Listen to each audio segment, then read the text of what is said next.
Samot-saring iligal na paputok ang nakumpiska ng mga otoridad sa ilang probinsya. Lantaran pang ibinebenta ang ilan sa mga ito gaya ng plapla sa sentro ng ilang bayan. Makibalita tayo live kay Greggy Magdadaro ng GMA Cebu. Mark, nandito tayo ngayon sa South Road Properties. Isa ito sa mga lugar dito sa Cebu kung saan maraming bintahan ng mga paputok. Nanatili namang mahigpit ang monitoring ng mga otoridad laban sa mga ipinagbabawal na paputok. Samantala, malakas na rin ang bintahan ng paputok sa iba pang probinsya. Paulit-ulit man ang paalala ng BFP at PNP na bawal ang pagbibenta ng malakas at peligrosong paputok. Marami pa rin ang pasaway na nagbibenta at bumibili ng mga ito. Sa Abra, samot-sariling iligal na paputok ang nakumpiska sa mga bayan ng Bukay at Banggid. Sa sentro ng bayan, lantaran pang ibinebenta ang mga paputok tulad ng Piccolo, Plapla at Big Dynamite. May mga nahuli ring vendor sa dalawang magkahiwalay na barangay sa Kalumpit, Bulacan. Wala silang permit para magbenta ng paputok at nakapwesto pa sa residential areas. Sa firecracker zone lang dapat magtinda ng paputok. Nahulihan din ang mga vendor ng iligal na paputok.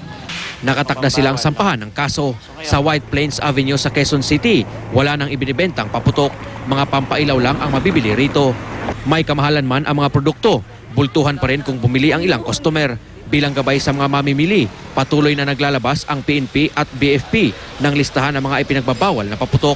Pakiusap nila sa publiko, huwag nang tangkiliking ibenta o bilhin ang mga ito. Muli ring paalala ng mga otoridad, bawal mag-imbak ng paputok sa labas ng firecracker zone. Sa Naga City, kinumpiska ng pulisya ang 10,000 pisong halaga ng paputok na iniwan sa isang mall. Depensa ng may-ari, i-deliver naman daw agad ang mga paputok sa firecracker zone. Inalmahan naman ng mga vendor ng Tagum City, Davao del Norte ang pagpapatupad ng firecracker zone. Nalulugi raw sila dahil dito. Batid naman ng mga otoridad na may posibleng lumabag sa mga patakaran ngayong bagong taon, kaya posible ring may maputukan.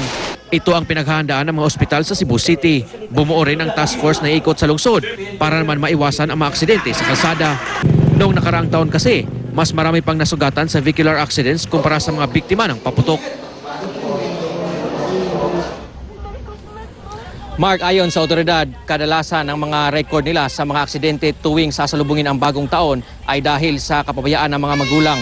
Pawang mga bata kasi ang mga nasugatan. Samantala, pinayuhan din nila ang mga nakainom na huwag na sanang manghas na magmaneho ng sasakyan, lalo pat isa ito sa mga dahilan ng mga aksidente tuwing pagsalubong ng bagong taon. Samantala, dito sa South Road Properties ay patuloy pa rin ang pagdating ng ating mga kababayan, mga last-minute shoppers na hahabol sa pagbili ng mga paputok dito nga sa Cebu City, lalo pat ilang oras na lang ay sasalubungin na natin ang bagong taon.